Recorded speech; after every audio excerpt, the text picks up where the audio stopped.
All right, hello everyone. Welcome Oh, back sorry. I thought you were going to play the intro music. People no. like People, even because people like that. People who listen to the podcast will get to hear it. I like to hear it when we're You can recording. listen to it whenever you want. It's on YouTube. You can just listen to it. Okay. Okay, I will listen to it now. 2 hours here. You can listen to it all the time.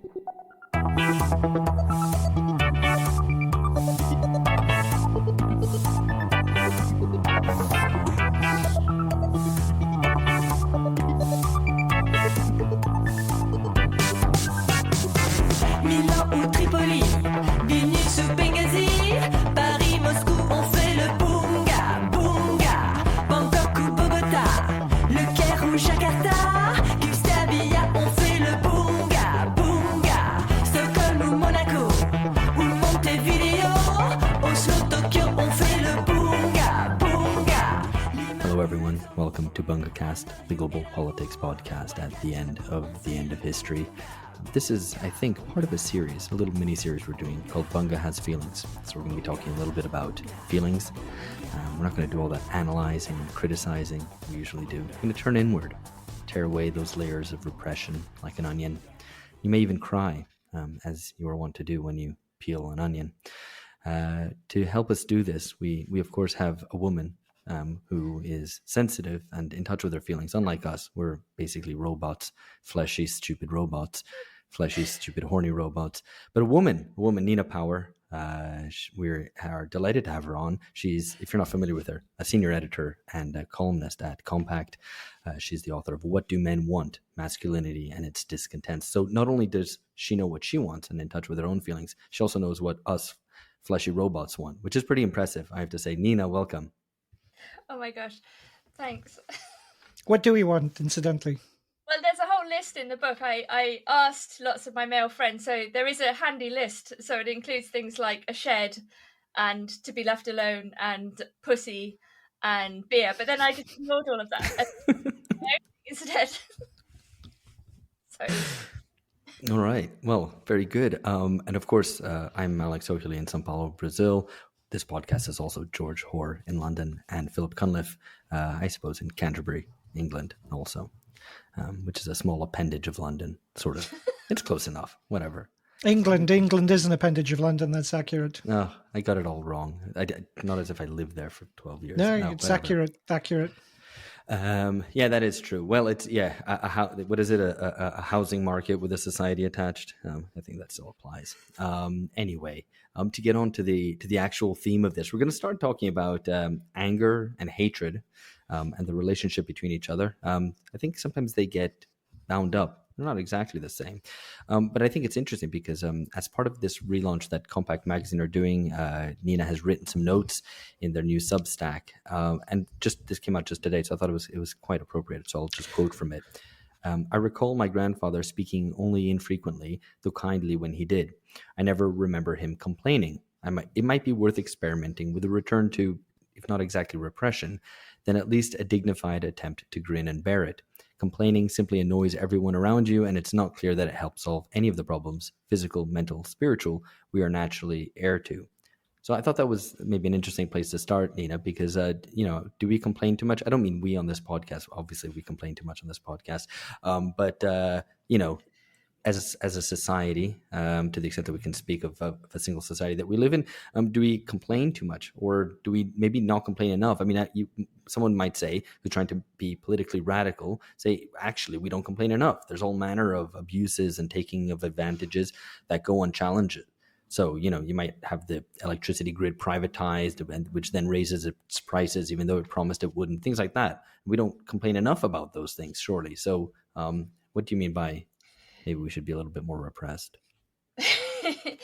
Yeah, I mean, there's a lot going on here. I would say that my interest in the mood for politics, the best mood for doing politics, goes back quite a long way. And I originally did some research on empathy, which was a term that was becoming quite dominant in sort of activist circles maybe 10 years ago.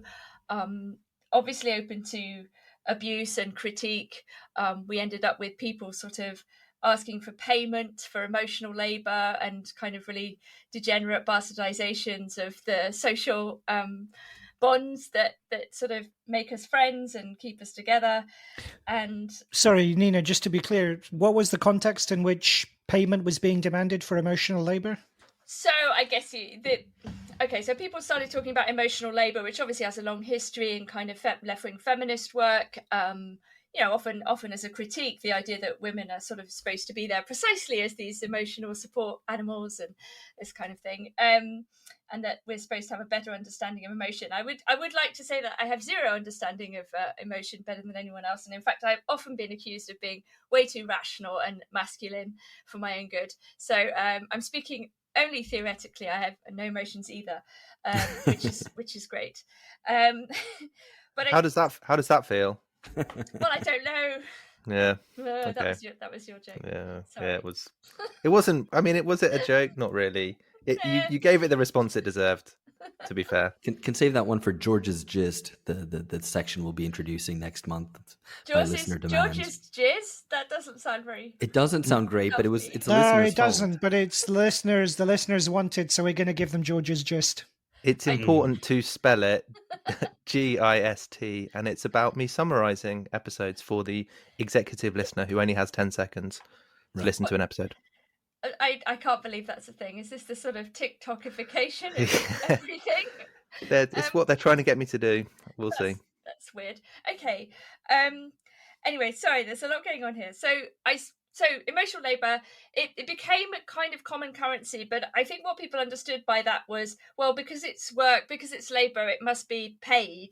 And because there's this feminist critique of, women in particular being sort of used and abused for their listening and soothing and sympathetic, hypothetically, that we could also monetize these things, and that would be a form of class revenge or something like that. I don't know. It was absolutely crazy. So you ended up with situations where people were saying, okay, I could listen to you moan for an hour, but then you have to Venmo me £20. So people were sort of setting themselves up as kind of fake therapists, but it reveals a real need and a desire, obviously, for communication. So like every time we're talking about these things, we're looking at them symptomatically and trying to understand the deeper social meaning of them. So I started off being really interested in empathy.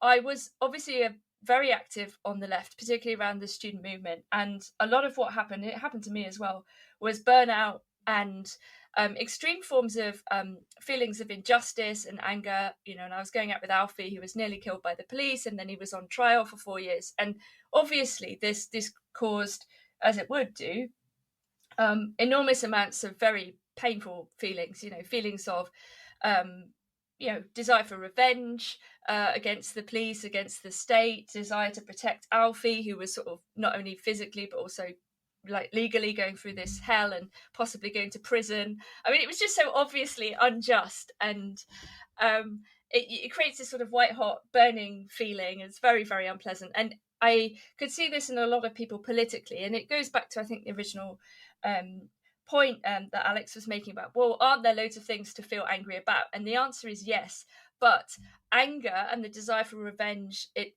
ultimately struck me, is not the right mood for doing politics in necessarily, I suppose. Let me caveat that. The feeling of injustice and the feeling of outrage, absolutely, but ultimately those feelings can destroy you, and they nearly destroyed me. I nearly died. Like lots of people had serious burnout around the student movement.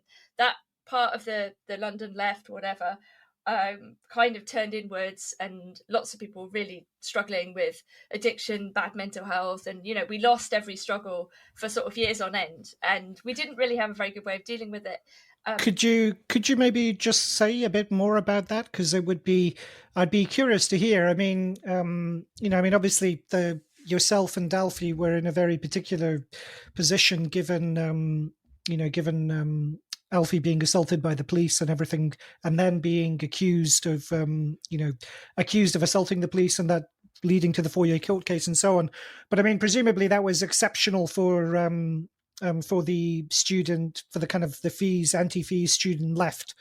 I mean, so I'm just curious, I suppose, about, was it or maybe I'm wrong about that, and maybe kind of instances of being brutalized by the police are much more common. But I'm curious as to, what kind of led to this burnout being so common, even among people who presumably weren't, so kind of at the sharp end of the state in the way that Alfie and yourself were? Well, I think actually a lot of people did have an experience at those protests of various quite shocking forms of police behaviour, like horses were charging into crowds, and quite a lot of people were actually hit by batons. I mean, it got very violent, particularly on the 9th of December 2010. People were kettled multiply. I think if you've never had an experience of that kind of crowd control, I mean, if you're a working class football fan and that kind of thing, you probably have. But if you're a middle class student who's like 16 or 18, and this is your sort of experience of maybe one of your first protests, and you're really quite scared. I think it did actually have a very powerful effect on quite a lot of people who were there or who saw the footage. Obviously, we had the riots 6 months later, 2011. That was very interesting, and the kind of connection between the student protests and the riots I find a fascinating question to pose. I don't necessarily have an answer, but I do think there is a connection. I think a lot of people were also in occupation in 2009, actually around Gaza, but then it turned into occupations around the closure of departments. So Middlesex philosophy, that's where Alfie kind of got involved, and I studied there as well. So I think there were lots of material experiential situations that people had of occupying, working together, being on protest. It was sort of more embodied and more physical than we might imagine or might remember, even. And certainly because we lost the fees battle, right? It was a very actually selfless mode of protest, because we were campaigning on behalf of people to come. Do you know what I mean? Most of the people there had been paying lesser fees, or I was literally the last cohort that didn't pay fees at all to go to university. And that completely has transformed. That difference between going to university for free and paying fees has totally transformed, as we saw. And as everyone predicted, exactly what would happen: the commodification of education, the turning of a degree into a product, the inability to have really any critical kind of discussions at university anymore. And all of the things we said would happen happened. And so I think everyone was extremely disheartened about that failure. And then there were kind of loads of others, and it just became miserable. I mean, it just occurred to me that it might be something of youth to be angry on behalf of something a little bit more sort of impersonal, or if not impersonal, not related to you. That it's, or to put it in the opposite way, that kind of with the progress of age, people tend to become a little bit more focused on their own circle, their own family, defending what they have, their family life, for example, and getting very angry about things that breach that, and have less time and less political passion and anger for other people. So, the case of students, it was like I was involved in those student protests as well, and you're protesting on behalf of future generations of students, not your own. You were fine. You actually, I paid some, but not very much. So I wonder if there's like a kind of a, not necessarily generational, but, kind of passing through life, a life stage element to this. Yeah, I mean, I think that's a kind of cliche, but it's a cliche for a reason. I think, that people perhaps do become more, acquiescent, more accepting of the reality as they find it proximate to them, and these kind of ideals go by the wayside.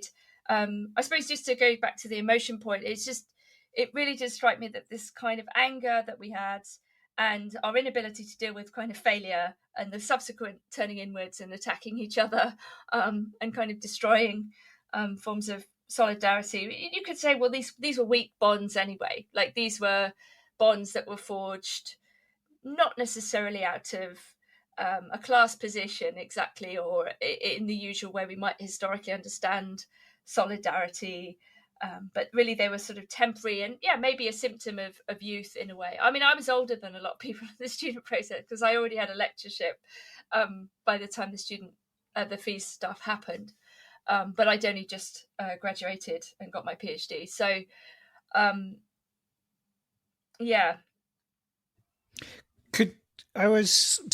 suppose two follow-up questions. One is, do you think there was anything more about the kind of the climate of the time the kind of politically with the government, perhaps, or with the aftermath of the financial crash. I'm just curious if those kinds of contextual factors also fed into the atmosphere that you describe, the kind of emotional, the turning inward and the emotional kind of responses you've described.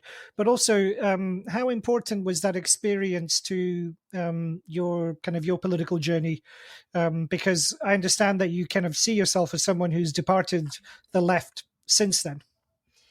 Yeah, I mean, it's a very good first question. I think you're right that it's actually a very important feature of this, that it was indeed just after the financial crash, and that our enemies, as it were the state, were the government. It was the Tories, it was the police, it was the state, it was the law courts, it was everyone who was trying to push through the fees vote. And in that sense, we were precisely opposed to, state and forces of oppression as we saw them.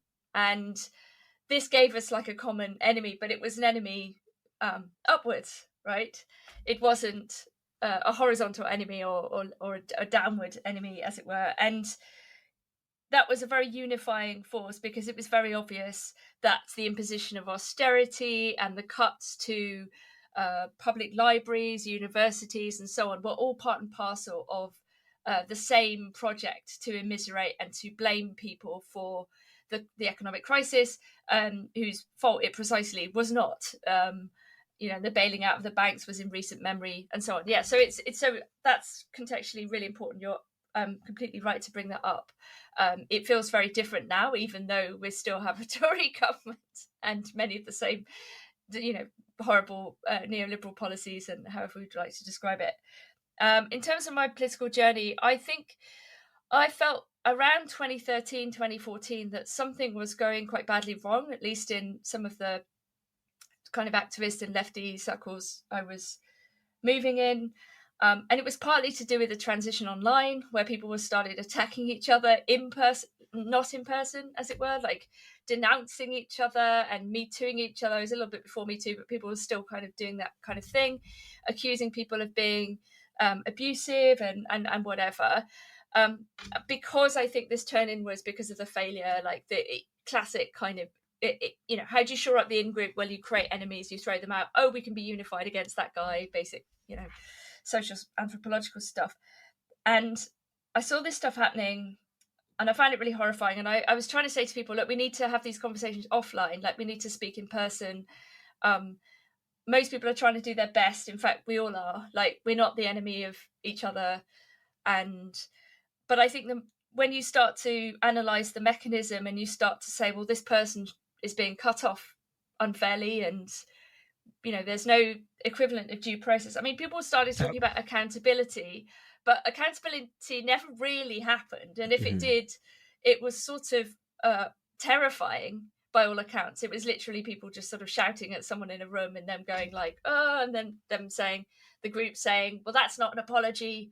And even where people apologized, people would say, well, that's not a real apology. And so it was, this post-Christian culture where there's literally no forgiveness, no possibility of atonement or forgiveness, or any understanding that we're all capable of harm and we're all broken and we shouldn't set ourselves up in judgment and too much, if you see what I mean. Like we're not in a superior, pure position of judgment, and it just got really, really nasty. And you say post-Christian, but you think it's that kind of, rather than I don't know, a kind of a recreated kind of Maoist dynamic in far left activist circles?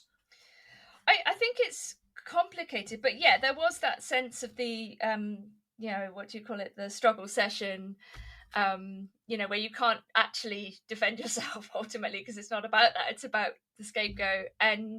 But I think it's weird because a lot of this stuff is always being done in the name of the victim, which we would say is a sort of maybe Christian inheritance, but speaking on behalf of others, which is really a terrible thing to do. But lots of people were trying to do that, saying you're offending this hypothetical group or this person, whatever. And I think the moment you identify the mechanism, then the mechanism will come for you. And that's exactly what happened. And I sort of knew it was coming. I could feel it coming. And I was like, well, okay, I might as well be cancelled horribly. And I was repeatedly, but especially in 2018 when I was a member of the Labour Party and I posted something because I'd read the interrogations of some of the female members of the party that had been leaked, and they were saying, can we have a democratic discussion about the proposed changes to the Gender Recognition Act? And they were basically being suspended and shouted at, and in these private conversations with other members of the Labour Party, and then expelled from the party. And I just thought, this is really wrong. Even if and I didn't necessarily even agree or have that much understanding of what the issues were at that point, but I just thought, this is not how to conduct, this is not how people who are ostensibly on the same side should be speaking to each other. Yeah. Or indeed, even people who are politically serious should speak to each other, which maybe seems counterintuitive because you think, your anger is a testament to your seriousness and commitment. But I think often it isn't. It runs the other way. And I mean, you said earlier something about, anger and particularly vengeance is probably not a good way to do politics. I think a lot of it, particularly with regard to vengeance, there's a lot of, particularly if I'm being critical of left-wing politics, is that it's very eatable in that regard. I mean, it's like "fuck you, dad" politics, and often by people who are far too old to be engaging in that kind of thing. I get it if teenagers do that; that's what you're going to do. But what I wonder is, there's a whole discussion about kind of the repression of emotion and political passions through the whole end of history period. I mean, a discussion we in our own small way participated in as well, but I mean, especially thinkers that we have looked up to, like Wolfgang Streeck or Slavoj Žižek, have looked at the way that post-politics, or the kind of foreclosure of political contestation, comes accompanied, or rather involves a sort of repression of politics, and that repression then kind of fails at a certain point. Politics bursts back. But there's like an effective level to that, I think, which is really important too, right? That like the repression is not just of saying, hey, you can't do that, or, give us our due. It's also a repression of kind of emotions like anger and even hatred of those who have wronged you. And I wonder whether that's changed or even come full circle, like whether now there's a kind of politics actually is overly ridden with emotion in a way that it was kind of a little bit bereft of it and then kind of a bit bloodless for 20, 30 years. Yeah, I think that's a really good question. I've just been reading quite a lot of this very strange Polish book called Political Ponerology. I don't know, I think I maybe mentioned it to one of you before. Yeah. We'll come on to that in, I guess, a little bit more depth in just a bit. Yeah, go on. Well, he talks about the way in which societies can become hysterical, like they can become over emotional, and I wonder if that's to some extent what's happened. And again, it maybe in the first place had good intentions, like why shouldn't we express our anger? Why shouldn't we be sad if we're sad? Why shouldn't we feel all these things and talk about them and have this kind of therapeutic culture?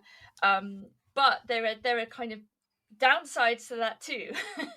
not least the kind of therapization of everything, and I suppose if we say that sort of therapy has maybe replaced some of the kind of functions that religion played, or Christianity in particular played, then we have to ask which specific affects and which specific moods and modes have shifted or been eliminated. So just to go back to the point I was trying to make about a kind of post-Christian, strange fusion of some Christian ideas, equality, victimhood, universality, sort of, not internationalism, but whatever, some kind of humanism, but at the same time without this idea of like forgiveness and atonement. And it struck me that when I was thinking back about the 90s and the kind of people on the socialist left that I was encountering, or people who are into raves and so on, that there was much more room for making mistakes, whether it was like politically, conceptually, or personally, as we all do, and that there was a kind of humor and openness to other people being human, which is to say fallible. I'm not saying excusing terrible behavior, but I mean in the sense that like we all make mistakes and we're all capable of harm, and I think that idea got kind of translated into, no, there are some people who cause harm and there are some people who are victims, and that's very, very, very dangerous, especially when we start tying those things to groups by identity definitions, right? And we say, oh, this group are always a victim, and these people are always an oppressor, right? This is very, very dangerous, precisely because this question of hatred then comes in, and then you say, well, we're allowed to hate the people who hate, right? So if we say there's a group over there who are somehow filled with hatred, we don't know why, they just are, right? We can call them, I don't know, racists or xenophobes or whatever, but we're allowed to do whatever we like to them. Do you see what I mean? But I think Scotland even has a minister for victims, which I was shocked to discover. I think Scotland, as particularly Phil and Jordan have pointed out many times on this podcast, maybe one of the most advanced places in terms of the institutionalization of woke, for lack of a better word, I guess. But yeah, I mean that I think if you're in doubt as to how much victim culture has become institutionalized and has become even part of a mode of rule, I think that is good testament to it, that one would have a minister for victims. And it's not even, from what I can tell, because I think it's also ministers for victims and community safety or something like that. I mean, a really sort of Orwellian job title. And so it's not even just something which is like an appendage of the Home Office or the Interior Minister or Justice Minister rather, where it's purely concerned with the courts and, like the victims of crime, which already be maybe a little bit sort of insidious, but it really is just presumably directed at society in general and all those who might be victims.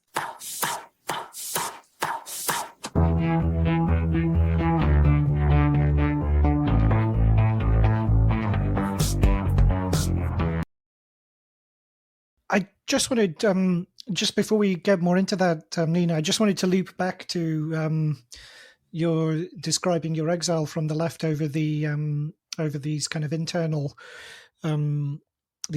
disputes within the Labour Party. So why did you, I suppose, what made you decide abandonment was what you had to do rather than, I don't know, like, holding on for something better or trying to kind of set out like, this is what the left should be about. You people are not about this.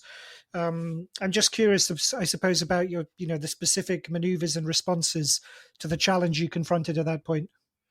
Yeah, I mean, insofar as it matters, and I'm not sure it does at the individual level so much, but I mean, I would say I still have quite a lot of leftist positions. They just might not look particularly leftist at this point, because they're probably more to do with, how to put it, certain forms of preservationism, certain forms of localism, certain forms of defending communities and families against the state, right? So kind of a Lashian leftism in some ways, in concern with limits to growth, concern with technology, critical of it. I'm very Illichian, I'm very influenced by Ivan Illich. And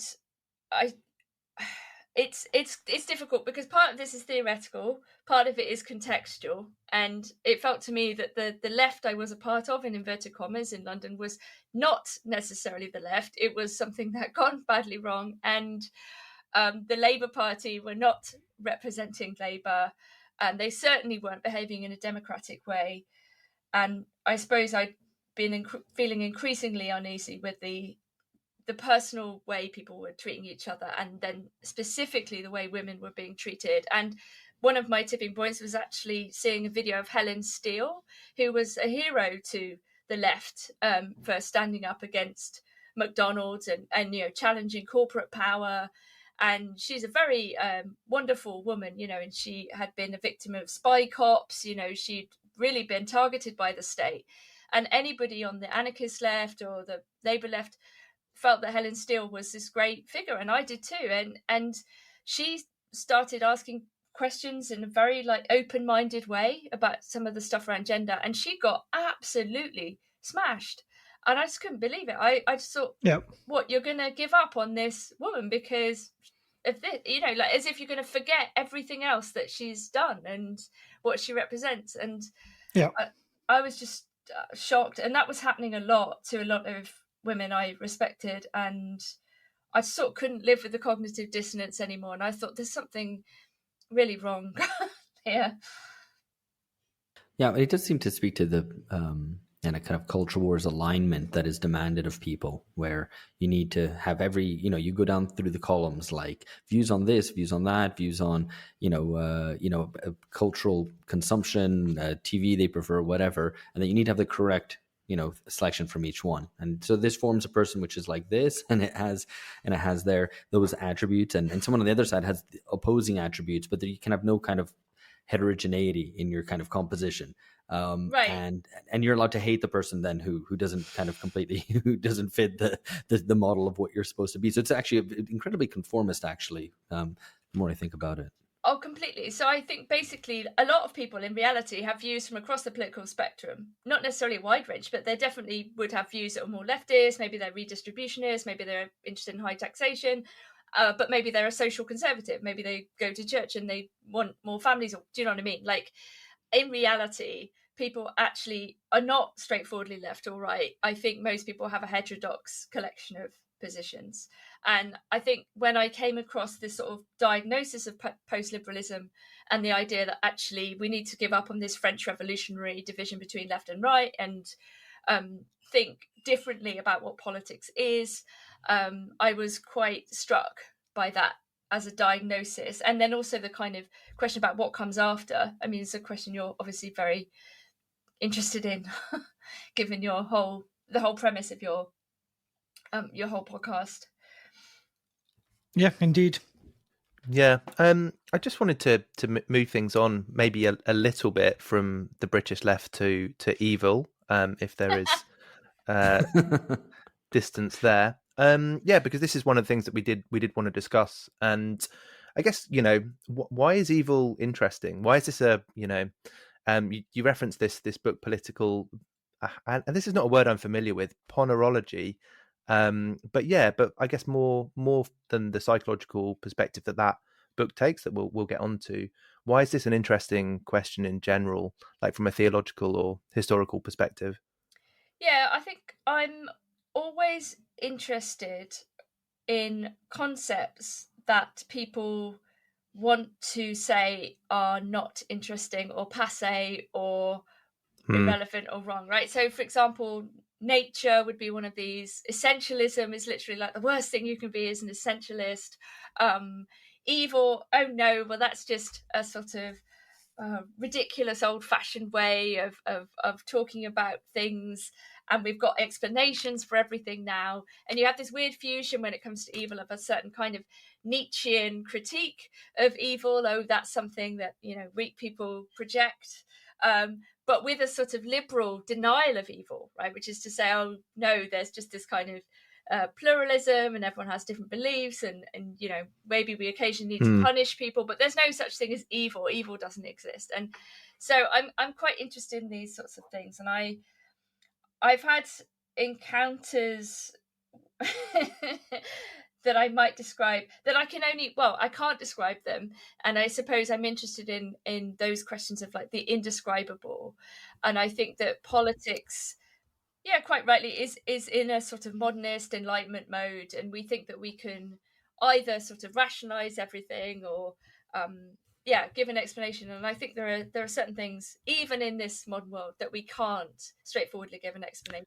Could you give us an example, if you don't mind, talking about one of the experiences or something which isn't kind of experiential, just in terms of something which doesn't fit? Because it seems to me like, if you're right, it's a tremendous challenge to the belief that politics can actually address the problems of the world, because that is the great premise of the Enlightenment, that politics, that the ills that afflict us can be collectively resolved by the right ideas, the right institutions, the right policies, the right kind of government, and what have you. Yeah, absolutely. And in that sense, I think the longer tradition, the older traditions, the ones that have just survived barely, Christianity would be the obvious one. And Christianity and liberalism are not indissociable. I mean, Christianity is very influential on liberalism. I mean, just because you get rid of God, it doesn't mean you get rid of Christian values. You might get rid of some of them, like forgiveness. But they come from that history.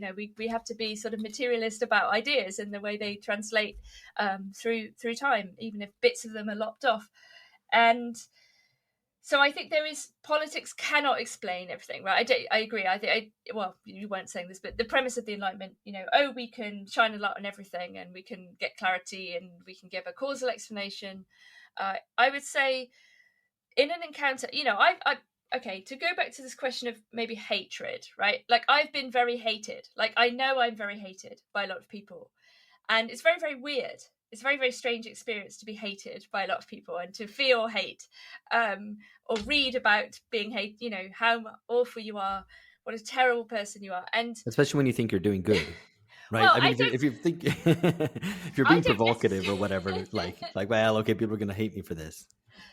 Right, and I don't straightforwardly think that I'm doing good. I think, like everybody, I've probably done good things and bad things, and I, definitely done things I think were good for other people and so on, but also done incredibly stupid things and so on, and that's completely normal. But so to try to understand, I suppose, that affect or emotion that's coming from other people, and to understand that they feel betrayed or something like this or whatever, and that they, they're sort of channeling something.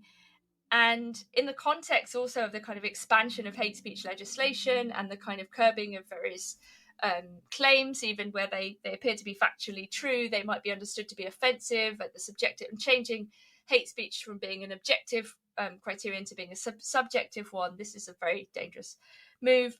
But yeah, I suppose, gosh, where was I going with this? Remind me of the last point. Well, so I mean, I'll put it this way, actually, and to kind of set this up a little bit more, it strikes me that we were talking about anger and about hatred, and you can see how those two things are connected, even if they're not the same. But it's also, evil is a question which isn't very discussed today, I think, and I'm not a theologically minded person, so it's not a question that I've particularly pondered in my life, I have to admit. But it does seem to me that hatred is held up as, particularly in liberal society, though increasingly I think everywhere as the right comes to kind of reflect back the same stuff that kind of woke liberalism does, but in reverse, that hatred is held up as the prime evil indeed in our society. And I've been kind of perplexed by that, because it seems not to explain very much. It even kind of verges on being a redundancy, perhaps.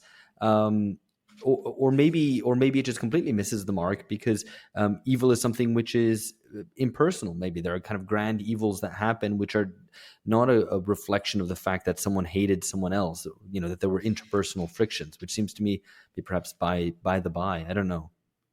Yeah, I mean, I guess we would generally differentiate between sort of natural evil and moral evil. So natural evil, like bad things happening to good people, and we don't really have an explanation, like why did this earthquake like kill loads of perfectly nice people or whatever. Or so I guess I'm more focused on the question of moral evil or human evil, as it were, like the ways in which we behave towards one another. And I suppose just to try to link the question of hatred to the question of evil, it strikes me that one way of thinking about evil, whether we look at René Girard, who's actually become very popular and very useful for a lot of people to try to understand various anthropological mechanisms around groups and desire and envy, rivalry, competition, scapegoating, and also denunciation, because Girard links Satan to the denouncer, right? So the Satan is the force. It's a process. I mean, Satan isn't a character. Satan is not this little black drawing, despite the history of representation, the history of art, but rather a process in which denunciation occurs. As somebody is presented as a problem for the group, whether they are or not, they become the focus of hatred, and then the sacrifice one way or another of this person then seeks to get the group back together again because they're unified against a common enemy, and so on. And so I suppose I came to understand, at least had a rough definition of evil being, in a way, not talking to somebody, which doesn't sound like a good definition of evil at all. Certainly not a historical one, but rather a sort of refusal to deal with the other, right? It's much easier to say, go away, like, we hate you, you're ostracized, you're never going to work again, like you're a bad person, rather than listen to what the person has to say or to disagree with them, or and we've seen this happen a lot to a lot of people, right? It's been a very common and dominant mode of social behavior, or antisocial behavior, you could say, which is simply to cut people off because they disagree on vaccines or Brexit or gender or whatever. I mean, I guess you can see two reasons why you would want to do that to kind of the evil person. And the first is that, and I think this is how evil often functions, as this kind of psychological concept. If you can't explain something like child killings, like this is human evil, like you can't, there's no point talking to them because they're not human, or you're not going to get anything out of it. And the second is maybe that it's like it could spread somehow. This is actually dangerous. Like you have to be careful of evil because it can kind of it can be contagious. I mean, why that would be the case, you can kind of dig into that. But this is kind of, as far as I understand it, this essentially one of the arguments in this book, Political Ponerology, is that, and maybe you can tell us a little bit more about this, and you kind of referred to it before as this strange Polish psychologist had written this book, and I think that's probably quite a good summary, a good gist, if you will. That essentially totalitarianism comes from, you have this small evil group of psychopaths, and then it spreads, it diffuses. You have these spellbinders, and you have these kind of, I don't know, it spreads like a virus throughout the whole body politic.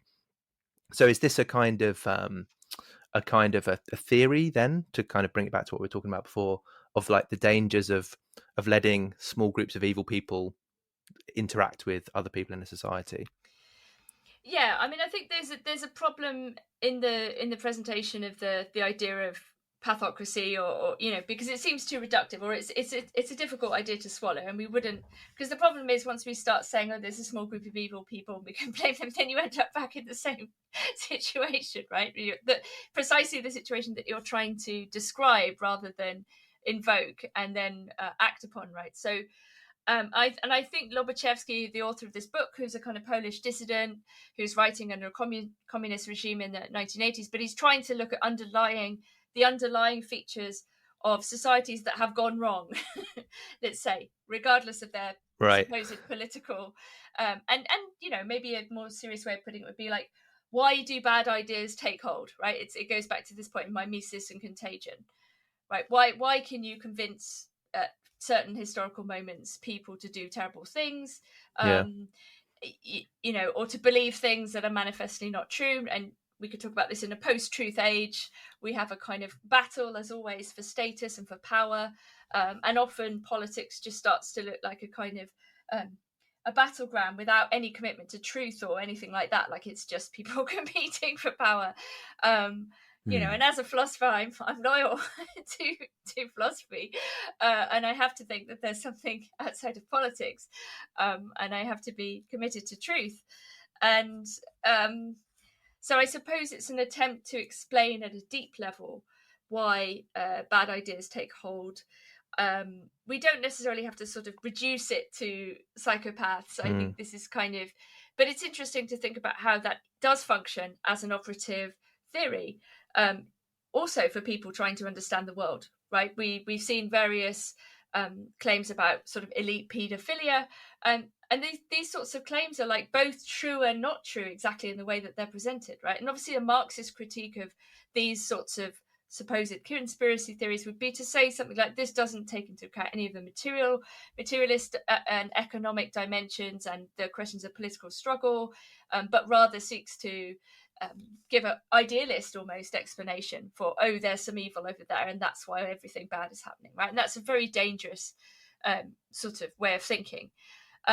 Nevertheless, I have definitely encountered people who do not seem to have the same theory of mind, the working folk psychological theory of mind, which is basically that other people are like fundamentally trying to do their best, and that we can, if we disagree, we could probably talk about it, and people make mistakes and that kind of thing, a little bit of social forgiveness and flexibility. I've definitely encountered and been very, very targeted by people who do not hold that same theory of of mind, or social psychology. And I suppose part of this is just an attempt, very naively and earnestly, to try to understand what happened to me and to many other people in the last 10 or so years. So of course I'm personally motivated, but I don't want to remain in a sad or reactive position. I want to understand. In this sense, I'm an Enlightenment person, right? Well, actually, I was just going to say, I mean, to kind of piggyback on Phil's question earlier, it would seem to me that it would be a serious indication of degeneration politically if we were increasingly holding people to be kind of fundamentally evil or to be possessed by kind of evil drives, and that would explain the world. That would seem to me a real regression vis-a-vis any sort of Enlightenment idea of what it means to kind of be human, be sociable and social, and kind of in some way try to get along and improve the world. That there might be a premise of, and even a materialist understanding that, the bad people aren't doing bad things because they're bad, but because that's their position in society and they're just following their interest. And that interest, indeed, can be kind of denuded of any sort of mythological kind of, or I don't know if mythological is the right way to put it, but some kind of metaphysical element, and that interests are just kind of naked and simple and okay, right? And you might say them narrowly following their self-interest, okay, there's more to life than that, but we understand that. We can reckon with that and oppose it perhaps, or go along with that interest, or try to channel that self-interest into a greater collective self-interest, or whatever it might be. And if we're not able to see interest anymore, and that it becomes just reduced down to some evil drive or something kind of unfathomable, that would seem to be a real regression. And I wonder, like, I'm just thinking of like areas of life where I've witnessed that, because you mentioned, Nina, like, you encounter people who don't have the same kind of folk philosophy of mind or whatever. And I'm like, well, I guess I would encounter that. I mean, amongst kind of religious fundamentalists, I mean, here, like evangelical Christians in Brazil very often, even if on a interpersonal basis, very personable and nice and whatever, have a notion that there's evil, there's the devil around the corner, and that people are acting for very deeply evil reasons, and you can't reckon with them. And indeed, also the kind of woke left, also in some ways as well, that there's kind of that people are driven by evil, or indeed the kind of vulgar Marxism, which kind of always floats around here and there, of the capitalists are bad because they're bad people, and they fundamentally want to eat babies and whatever it might be. Yeah, I mean, it's kind of murky waters, undoubtedly, all of this stuff, because precisely the trap you don't want to fall into is the trap you're trying to diagnose, right? You're trying to understand. Right. No, I'm not saying like those people are bad because they think about evil. But I'm talking about myself, I suppose, in the sense of like turning to evil, when precisely it's one of those things that has been put to one side because it seems to lead to these kinds of demonizations, right? Because you end up wanting to place it somewhere other than yourself, right? And I'm enough of a sort of psychoanalytic thinker to and I think that psychoanalysis is in some ways compatible with certain parts of Christianity, which is to say our fundamental lack, our fundamental brokenness, the fact that we are a combination of active and passive, masculine and feminine, and so on.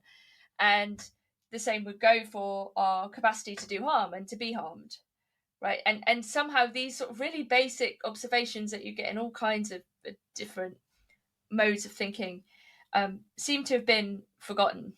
And there's a form of solidarity which I think is an understanding of what it is to be human that includes everybody. It can't. I know this comes into tension with things like class antagonism, and I've always really hated that kind of vulgar Marxism, which simply demonizes capitalists and makes it and personifies in that way, like it. So we both need to sort of maintain a kind of structural analysis, institutional analysis, and so on.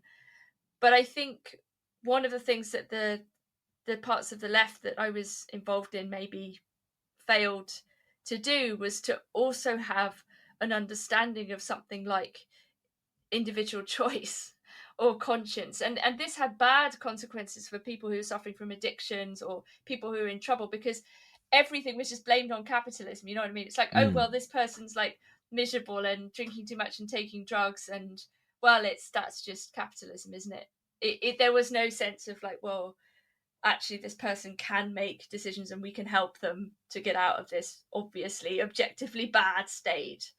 And so there's something defeatist about the structural. If it's only structural, do you know what I mean? You just blame the system. Yeah. Well, as I like to say, structure in the streets, agency in the sheets. That's my motto. Sure. Don't encourage him, Nina. Don't encourage him. Yeah. I had a quick. So I suppose I had a quick follow-up question, and then a more maybe a more complicated one. But the first one is, excuse me. The first one is, should we not hate our enemies then? Well, not if you're Christian. And I think that you don't have to be Christian. I'm not saying that therefore the Christians are right, but I think we have to understand why Christianity worked out that this was not necessarily the correct thing to do, even when one is opposing injustice, or especially when one is opposing injustice. Partly. And what is the Christian answer? Well, I mean, you're supposed to love your enemies, right? The reason, well, I think that you are supposed to love your enemies is to understand that they are not as distant from you as you might want them to be, that you are also your friend and your enemy as well. And like when you say love your neighbor as thyself, right, it's also to say there is nothing really that separates you from your neighbor. You're not special. You're not different in some ways. Everybody has a soul. Everybody has conscience. Everybody has the capacity to decide what to do. The Christian solution to the problem of the violent spiral, to turn the other cheek, is a way of ending, right, mimetic rivalry, as Girard would put it. It's pretty much the only way you could say that Christianity worked out how to stop vengeance, right? How to stop the inevitable retribution. And would you kind of would you take this politically, like down the direction of Gandhian nonviolence and that kind of thing? Would that be the kind of the political conclusion for you, or is it simply to understand the rationale for kind of short-circuiting, like you say, these kind of violent spirals? I think first and foremost, the second point, I think that we have to understand the Christian solution, as it were, in inverted commas, as a historical and social innovation, right? That it came at a certain point, that it was responding to certain material conditions, that it has a great profundity and a great wisdom to it. Also, in our personal lives, to not escalate things and whatever. But it doesn't. I don't think Christianity is fundamentally a kind of a form of passivity or passivism in the sense that Nietzsche attacks it for it, and he conflates Christianity with democracy and feminism and science and anything that has this other an idea of another world or democracy or flattening out, this aristocratic critique of everything that has a sort of egalitarian dimension, whether it's equal before God or equal in the political sphere, in the democratic ideal. So I don't think Christianity says that we shouldn't hate lies, for example. We shouldn't hate sin.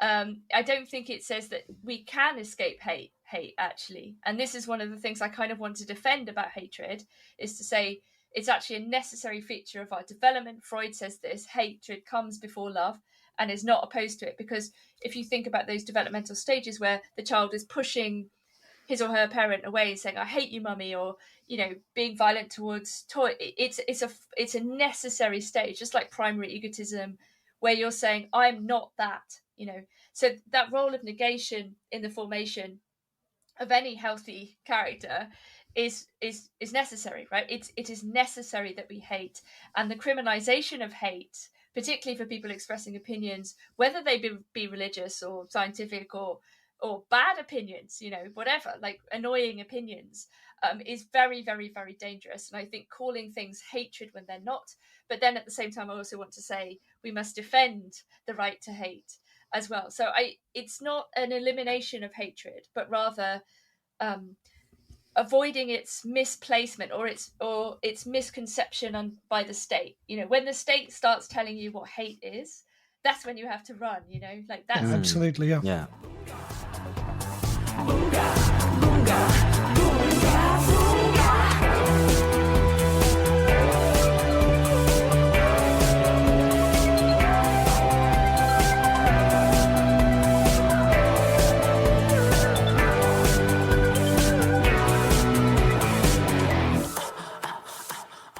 I had my more kind of complicated follow-up or kind of a sidestep was, so I know very little about, very little is exaggerating about Girard, but my kind of thoughts about evil were very much shaped by Hannah Arendt's point about the banality of evil, and despite the fact that I think it's been kind of and I wonder if this is actually part of what you describe, because what's interesting to me is that her insight seems to have been occluded. Kind of since she wrote the piece Eichmann in Jerusalem, there's been much more kind of criticism and pointing out that Eichmann was, kind of historical and biographical criticism, pointing out that Eichmann was in fact very ideologically committed anti-Semite. He wasn't just a kind of a simple-minded bureaucrat.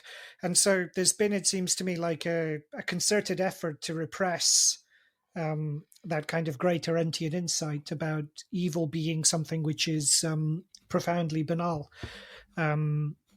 Which is to say, not kind of, it seemed to me like she was kind of struggling against the theological idea of evil, as something which is so kind of awesome and overwhelming that it can only be attributed to some providential agency or some kind of divine plan which is remote and opaque to us. And so it kind of gives evil this, it endows evil with this kind of tragic grandeur, and this kind of glamour. And so her kind of claims about the banality of evil were to deflate it, essentially, and to take away its kind of grandeur. And that seemed to me tremendously kind of important. And it seems, again, kind of important to me that that kind of insight seems to be occluded. Anyway, I suppose I wanted, because this is territory I'm not familiar with, so I wanted your thoughts about that. But also if there's any kind of relationship between the Arendtian model of evil, if I've portrayed it justly, and the Girardian kind of account that you've sketched out for us. Yeah, I mean, just on the first point, it's kind of interesting, isn't it? Because on the one hand, we might think of evil as being historically passé, theological, and so on. But on the other hand, it's very clear that in reality, liberal post-war politics has increasingly operated with a transcendent notion of political evil, which shapes everything that happens. And, whether we call this Hitler or Nazism or fascism, it's very, very clear that there is an absolute limit beyond which we liberal societies cannot go, even in terms of trying to understand it. And the reason why Arendt is increasingly sidelined is because precisely she tries to understand Nazism. She tries to understand institutional conformity, even when people, or especially when people are doing horrific, horrendous things. It is so much easier for all of us to say, oh, the Nazis were just evil. But this doesn't tell you anything. It doesn't tell you anything about them personally or structurally, materially, economically, socially. It doesn't explain, like, the victim mechanism. It's very obvious that Hitler and others were describing Germany as a victim, right? And this is really important, and especially today when victim politics have enormous power. Ministers for victims. Well, yes, there's to go back to precisely this. But the victim, Judith Sklar makes this point as well. The victim can be extremely cruel. The victim is not protected from his or her own capacity to be evil. And in fact, often it's exacerbated precisely by the idea that they're innocent and therefore they're allowed to do whatever they want.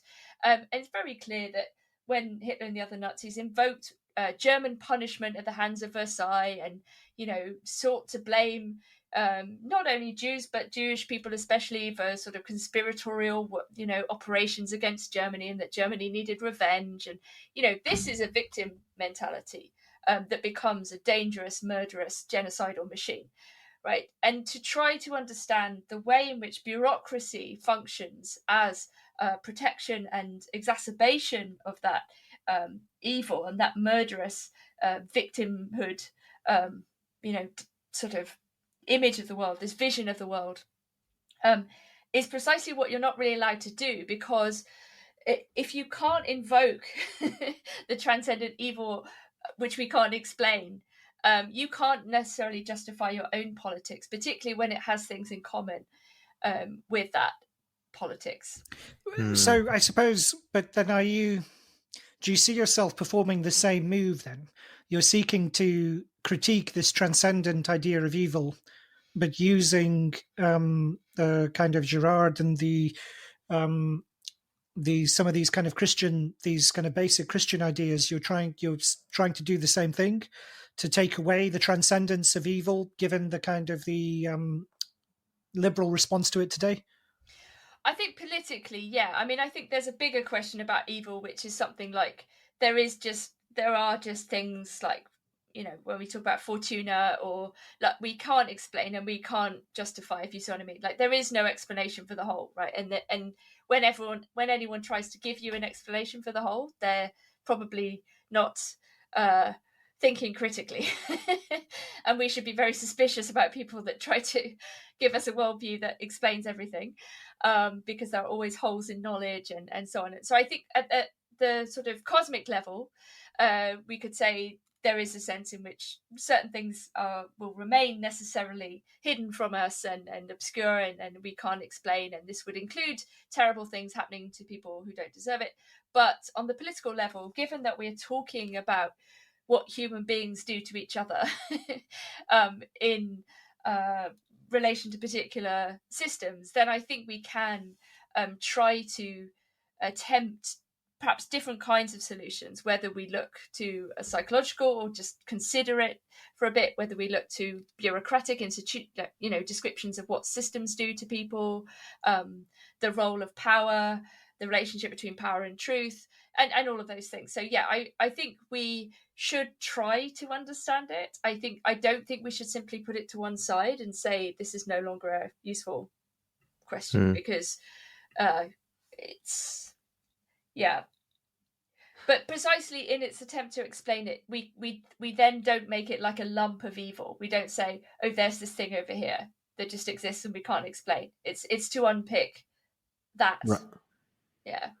Right. I mean, to bring this back a bit to hatred and political hatred, a lot of the discussion today about the kind of new culture wars, or just the way of hyper politics, if you want to call it that way, it describes it in terms of it being Schmittian, in terms of it being politics devolving into a simple friend-enemy distinction. That's all that there is to it. There are no higher ideals or common interests that we could rally around. It's just my gang versus your gang.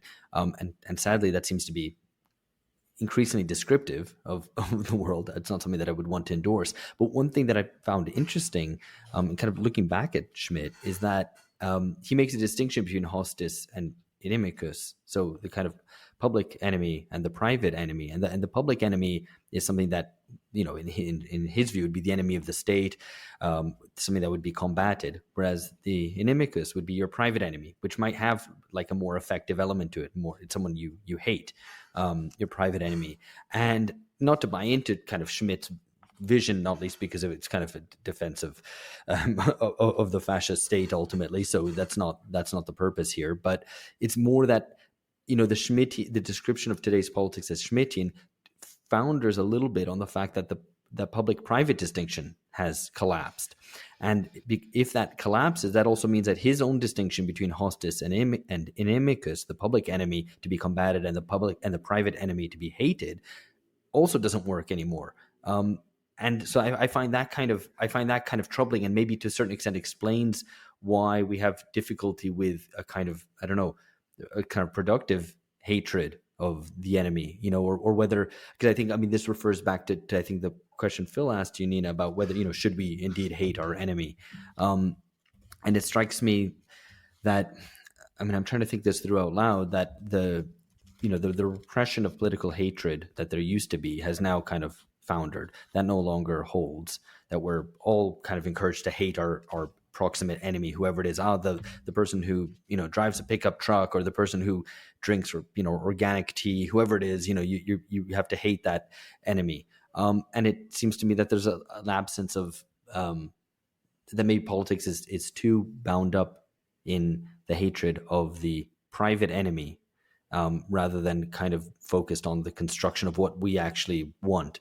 Maybe that's maybe a very abstract way to put it, but it's not focused on basically on institution building, right? On like, what are the institutions that we want to build for our good society? It's just about hating the enemy, and very often it's kind of a proximate enemy. It's not really the enemy to combat it, the person who's actually really in power, or the structures that sustain that power, but very often just about, the person who who consumes the wrong type of product, which is not the side that you're on, the other fan.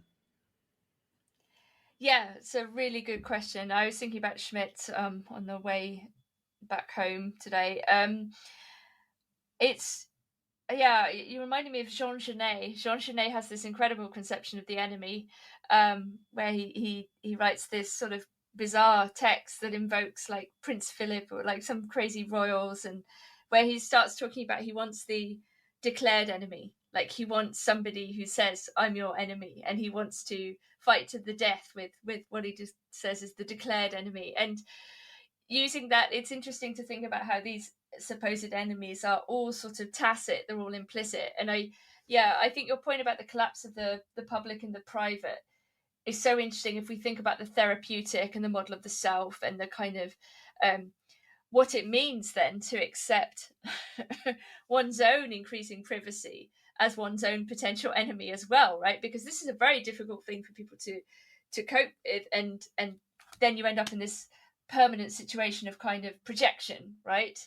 It's not me, even though people externalizing, are yeah, exactly, sort of projection, externalizing, and reversing what's going, oh no, I'm the victim, like you're the oppressor or the abuser, and this kind of disavowal actually of one's own capacity, which is very unhelpful for thinking about politics as well, because then you end up with people who are completely dispossessed of any fight, if you want, or any sense of their own capacity.